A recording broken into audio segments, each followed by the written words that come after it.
right, y'all, let's talk about this Rockets run right now because it went from dire and horrible to hopeful and optimistic, all because of the game two turnaround and all the things that happened within it. So first of all, if you're watching on YouTube, I need you to help me out. Help a brother out. Give me that like. Hit the thumbs up button and then also comment below. I don't care what you write. You can write, howdy doody daddy. Right, howdy doody daddy, comment, and then we'll have a conversation about the Rockets and what you think is going to happen coming up on Game 3. And it is a pivotal game. It is not a must-win game, the same way that Game 2 was not a must-win game. And for all of y'all that found me on X, at Will Kunkel Fox, that told me it was a must-win game, it's not a must-win game. A must-win game is not a euphemism. A must-win game means that you must win or else. Not or else you're behind the 8 ball. Not or else you don't have a really good chance at winning the series. Not or else you're in a bad spot. Or else your season is done. Like, you're on the brink of your season ending. You're on the brink of elimination. That's what must win means. So stop using must win in situations where it's not applicable. It's not a euphemism. It literally means something. Game 2 of a 7-game series was not must win, nor is Game 3. However, they are crucial and they are pivotal, especially when you look back at the odds of winning a series if you win or lose that game. So, with that being said now, Game 2 was absolutely critical and it was absolutely pivotal because the Warriors, if they go up 2-0, going back home, they had a huge chance of winning the series, a 93% chance of winning the series because only 34 teams in the history of the NBA that go down 0-2 have come back to win it, and that is 7.4% of the teams going down 0-2 came back to win that series. Now, it's not must win, that is pivotal. It is critical, and same thing with Game 3. Now that we are tied up a game apiece, Warriors have stolen home court advantage, so now the Rockets have got to go out to San Francisco and win a game in order to regain home court advantage. Which means if it comes down to a Game 7, they would be at home and they would have the home court advantage. The winner of Game 3 has a 70% chance, historically speaking, of winning this series. Game 3, it's not must win, but it is absolutely critical and it is pivotal, historically speaking. So with that being said, let's get into Game 2 and what went down, what happened, what was so important, and what is being overblown, at least in my mind, a little bit. First of all, shout out to Jaylen Green, dude. He was trashing Game 1. There's no other way to describe it. So was my man Fred VanVleet. Both of those dudes were not good for different reasons. Fred just didn't shoot the rock well. We thought that was kind of the reason with Jaylen Green. Just didn't shoot the rock well. He's got to hit shots and he'll be much better. But then we learned afterwards, yes, emotions matter. Human beingness matters. Being a person that is overwhelmed by a situation matters. And that's what Jaylen Green was in Game 1. And in a rare moment of honesty in professional sports at the highest level, we learned exactly what that meant and what it looked like and what it felt like for Jaylen Green. After Game 2, he talked about what it felt like in Game 1 for him in his very first playoff game. That first game, the lights were bright. The crowd was here. The court looked huge.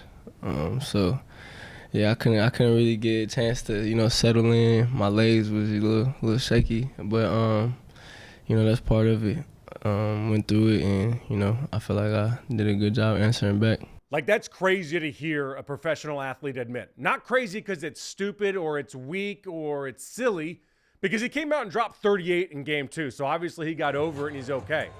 I don't know what's going to happen on the road in a playoff game in that type of atmosphere at Golden State. Like, that's going to be a crazy game. Does he have to reset and recalibrate and go through this again? And then maybe in Game 4 he has a great game after tanking in Game 3. I have no idea. But again, that's like the beauty and the element of human nature in sports that we so rarely really talk about. We know it exists, but we don't give it a whole lot of credit. And if we do give it a whole lot of credit, we certainly call a given player names, we call them out, we tell them how less than they are because of it. With all due respect, man, go back to your last or your very first game in high school or in college. Were you nervous? Did you maybe maybe just didn't perform up to your best because you were nervous. So now imagine doing it at the biggest level. And that's not an excuse. It's just reality. He's getting paid millions of dollars to perform. It doesn't make him any less of a human. And Jaylen Green performed in game 2. But for him to say that, I don't know that he had this technically, but it sounded like Jaylen Green had an adrenaline dump and then could never recover. Like the feeling went, like all the color came out of his face. He couldn't probably form words. It was a lot of dry saliva. His knees were weak. His arms were heavy, to quote Eminem. And it was that feeling that the court being too big, you feel overwhelmed in the moment. I can remember my very first time on TV, for instance. Like, super nervous, couldn't control my heart rate. The lights were super bright, and they probably weren't even that bright. It was a crappy studio in Fargo. Shout out KVRR in Fargo, North Dakota. But very, very nervous, not ready to be on that scene. Had to go through it a whole bunch of times to get comfortable. And I still don't know that I'm even there yet, but I'm certainly better than I was on day 1. Like, afraid to enunciate, afraid to be yourself, not really sure who you even were. What was yourself? That's what Jaylen Green went through game 1 in front of millions on national television when it mattered most, the biggest game of his life. And he absolutely crapped the bed. 7 points. Let's take a look at some of his shooting numbers. I mean, abysmal shooting numbers. Because if you don't have that touch, like, it's so hard to shoot. Come on, you've been in high school. I bet some of y'all in 8th grade got nervous. Because at that moment, it was the biggest thing. But looking back on it, you kind of roll your eyes, obviously, right? I mean, Jaylen Green in game 1, 3 of 15, 0 of 4. We could talk about Fred, 2 of 13 from deep, the shot selection, and whether or not though they were any sort of decent shots, or if he was just chucking at a point. I don't really know if he's healthy. But it was a poor shooting night for Fred. He had a much better night game 2 as well. I just thought it was awesome to hear Jaylen talk like that, but also bounce back in game 2, because you can talk like that and say that, and no one's got a whole lot of time for that because you are getting paid millions. You are a professional. It is your job to perform in those moments. So for him to bounce back and drop 38 in game 2 is awesome. Now here's my biggest concern about game 2. Was it fool's gold? Because without Jimmy Butler on the floor and without Brandon Podziemski on the floor, how real was that dominating win? You win by 15, but there's no counterpunch really on the other side for the Warriors. It is Steph Curry and Steph Curry alone. It's what the Warriors were before they got Jimmy Butler. They were not a good team. I believe they were an 11 seed when they made the trade for Jimmy. And then they go out and get Jimmy. They climb up all the way to the 7 seed, put themselves in position to get into the playoffs. They win their play-in game. And now here they are. They win game 1 in dominating fashion on the road in Houston. That's the team that the Warriors are when they have Jimmy Butler. But if you don't have Jimmy Butler, you're not a very good team. The Rockets will boat race the Warriors if they don't have Jimmy Butler. He's got a pelvic contusion after he fell and got undercut by accident from Amen Thompson. Anybody that says that's not by accident, you're an idiot. You're wrong. Even Steve Kerr said he lost control, he fell, it was incidental, certainly not intentional, and undercut Jimmy Butler. So with that, if the Warriors don't have Jimmy, they're cooked. Like, they are absolutely toast. And the Rockets are a better team they showed in game 1, and those jitters were real. And it wasn't just Jaylen Green. It wasn't just Fred. Amen Thompson didn't play well either. He had 8 points, 4 of 9 shooting, 0 for 4 from the free throw line. That's when all the eyes are on you. That's when everybody is watching you. So anyway, I'm just a little nervous of the fool's gold of how convincing that win was for the Rockets in game 2. And if Jimmy Butler comes back, we're about to find out, because it's a very different team with him. But holy smokes, another aspect to this game that I thought was the Rockets would win, but I didn't think they were going to dominate in this fashion. Second chance points and third chance points. Shout out to B. Scott. We were sitting next to each other in game 1 at Toyota Center talking about the best offense right now for the Rockets is their third chance points. Like, what the heck is that? It's the same thing with the Cougs. Houston Cougars and the Rockets in game 1 had mass similarities. They are defensive teams that struggle offensively. However, if they hit shots offensively and they run the proper offense with right spacing, they're a team that you don't want to mess with that can beat any given team on a given night. But it's a little bit more difficult for them to hit shots like a team like the healthy Warriors or one of the higher scoring teams in the league like the Thunder. So anyway, the rebounding numbers have been awesome for the Rockets. Game 2, the Rockets won the rebounding battle 47-33. 47-33, and it was even bigger than that at a couple points throughout the game as well. And then in Game 1, they dominated the battle in Game 1 as well. Rockets had 52 rebounds. The Warriors had 36. That ain't changing. The Warriors are not going to out-rebound the Rockets. They might tighten it up a little bit if they crash the boards a little bit more or put an emphasis on that, but I don't think they're going to be able to compete with the Rockets when it comes to rebounding. The Rockets are that team. They're a significantly bigger team, which brings me to my next point and how damn good Alperen Sengun has been in the playoffs. His first game ever in the playoffs was an absolute stud performance. The kid went out there and dropped, I believe it was 26 points. He had 26 points, 9 rebounds, 3 steals, had 5 turnovers, less than ideal, but 11 of 18 shooting, hit a 3, hit 3 of 4 free throws. He is awesome when he is engaged. When he's engaged defensively, Alperen Sengun is awesome on both ends of the floor when he is engaged defensively. That is the key for him. It's a mindset for Alpy. When he's engaged on both ends of the floor, the dude is a monster, and the Warriors are small. He can dominate that team. He dominates Draymond Green. He's a better basketball player than Draymond Green. Draymond's got a lot to offer. I got to take on Draymond, and I'll talk about that in a little bit. Not right now. But Alpy's a stud. Here's what he had to say after Game 2 about his engagement. Me and Ben was talking the other day. He was saying, when you want it, you're really doing good defense. And then I said the same thing. I said, yeah, when I really want it, I can do it, So I can focus on over there and do best I can. And there's a playoff now. There's no rest time, no relax time, nothing. So just being focused on the both ends on the game. All right, Houston, I know a whole bunch of y'all about to send me some hate mail or emails or posts or whatever on X. I love the way Draymond Green plays. He's an absolute dog. He's a villain. He's a hater. And sometimes it can be a little dirty. Sometimes it can be a little bit over the edge. Maybe more than sometimes. But I love it. It reminds me a little bit of me. I was not talented enough to just go out there and play well against good players. I had to muck it up, had to get on the ground, had to be mouthy, had to do a little bit of mental warfare. That's what Draymond does. And if y'all don't think Draymond's a damn good basketball player as well, you are wrong.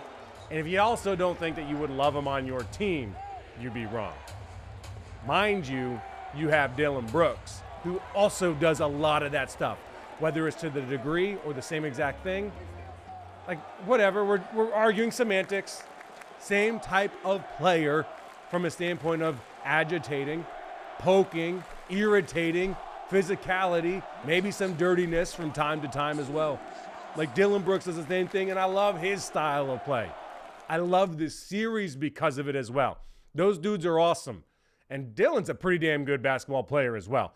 A much better shooter than people give him credit for. He's got a good mid-range game. And the way he can use his body to get off guys, and man, if Shaq was here, he would be laughing his ass off at that one.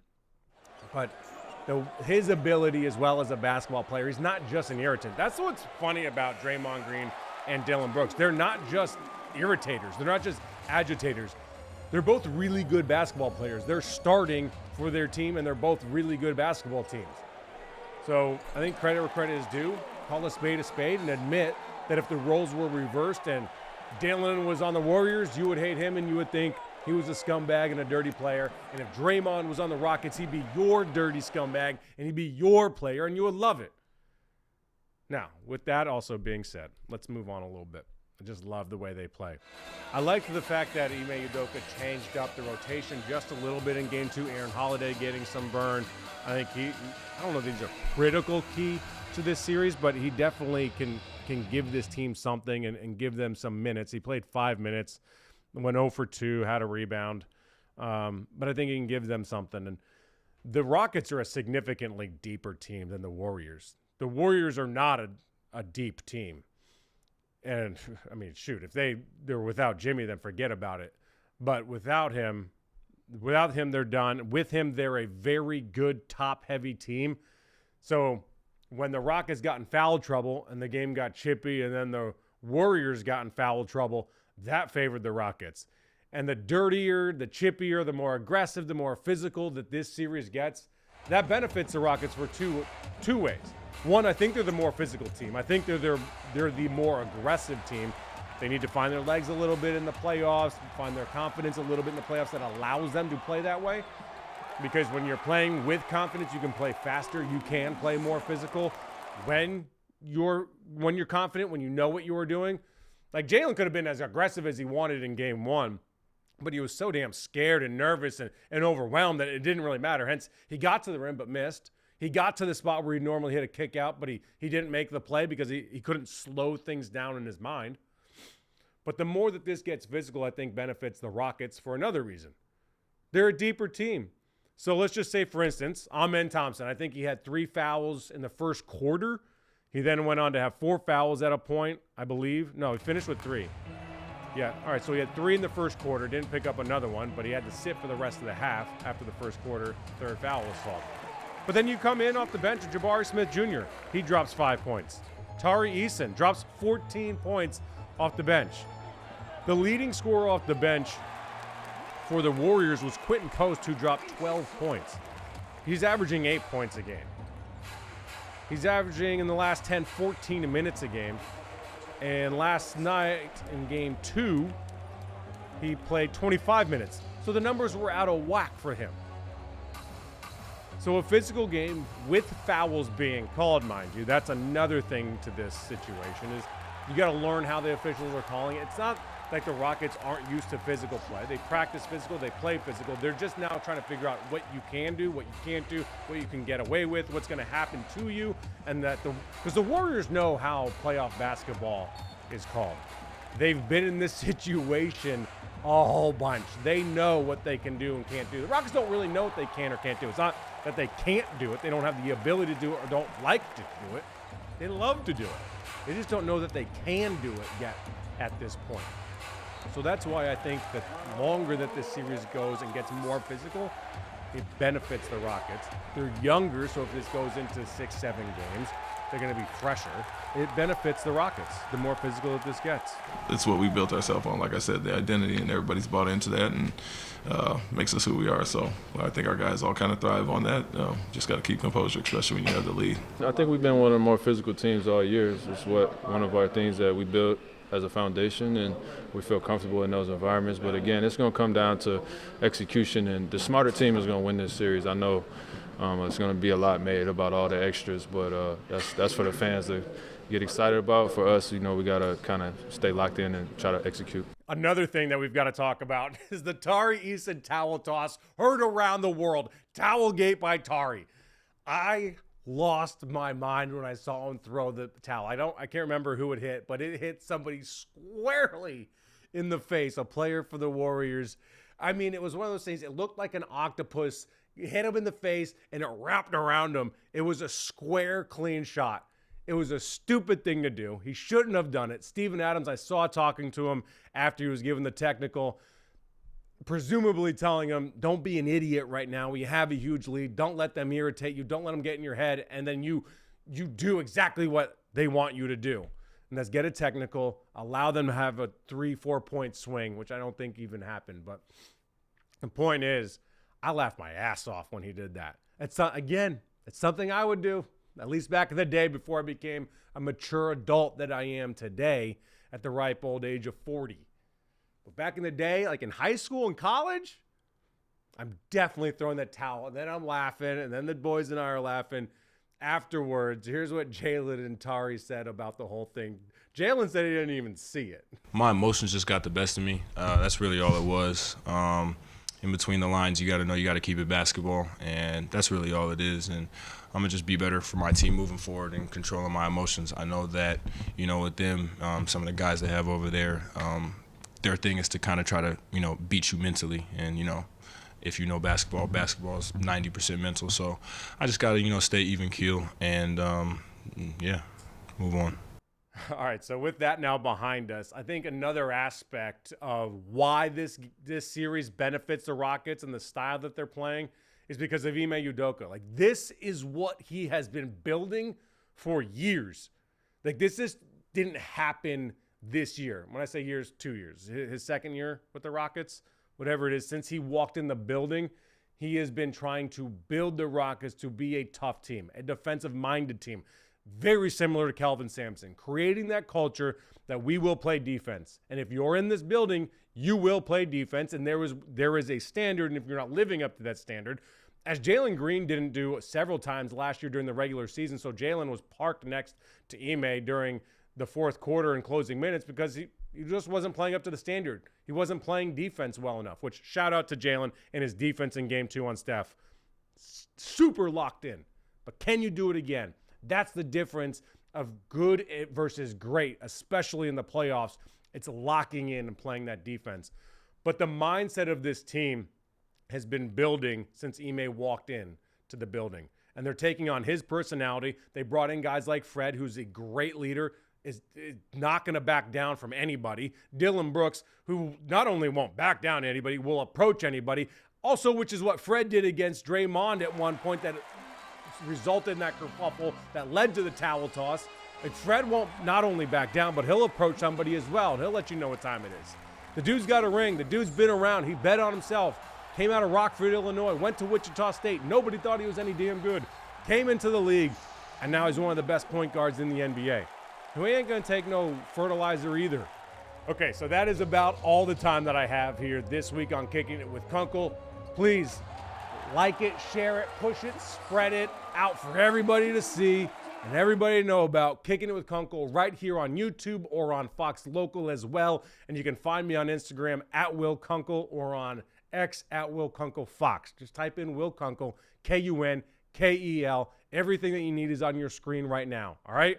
That's going to do it for this episode of Kicking It with Kunkel. We'll be back next week with another one, as we always seem to do. All right? Peace, y'all.